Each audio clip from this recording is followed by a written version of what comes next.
Hello everyone, welcome back to the Gbyte channel. If you're unable to unlock your iPhone because you've forgotten your Apple ID or bought a used iPhone that's still linked to another account, don't worry. Today, I'll show you how to securely and legally unlock your iPhone without an Apple ID. Okay, let's get started. Method 1. Restore using iTunes or Finder.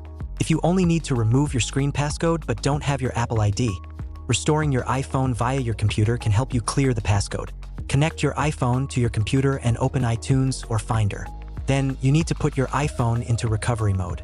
Press and hold both the volume up and volume down buttons. Then press and hold the power button until your iPhone turns off and the recovery mode screen appears. Once your iPhone is in recovery mode, iTunes will prompt you to restore or update. Choose Restore, which will download the iOS firmware and erase your device. After the reset is complete, you'll need to set up your device again. In most cases, this should unlock your iPhone. If the restore is successful, everything is ready. Just complete the setup to use your device again. If iTunes encounters an error or the restore fails for some reason, don't worry, you can try a faster method next.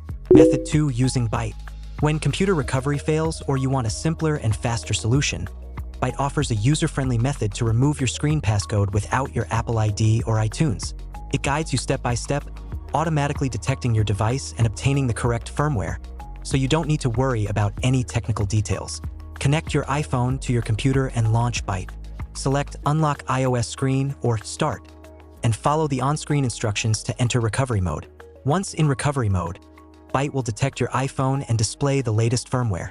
Click Download. Once the firmware is ready, click Start Removal to begin.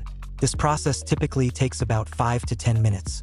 After completion, your iPhone will restart and the passcode will be removed. Once the setup is complete, you can use it normally. These are 2 reliable methods to unlock your iPhone without an Apple ID. If this video was helpful, please like and subscribe to the Gbyte channel for more iPhone usage tips. Thanks for watching. See you in the next video.